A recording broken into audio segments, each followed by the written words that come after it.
Ya baba.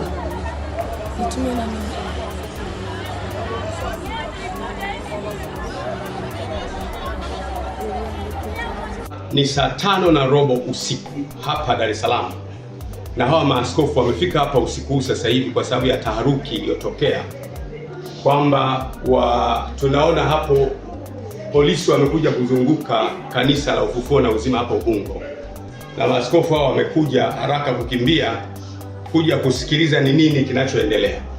Of course hata mimi mwenyewe sijajua kinachoendelea, lakini naona hapo nje kuna defender za polisi kama 3 hivi wamekuja kuzunguka kanisa.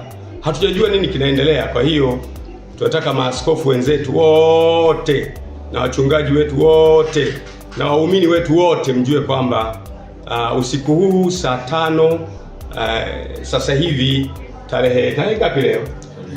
Tarehe 2 tumezungukwa hapa na polisi hapa. Sijui wanataka kufanya nini, na maaskofu wamepata taharuki, wamekimbia usiku huu kutoka madhehebu mbalimbali kuja kuangalia ni nini kinaendelea kufanyika. Kwa hiyo nitaendelea kuwajulisha, lakini kwa ufupi ni kwamba kuna watu wamefika hapa kanisani.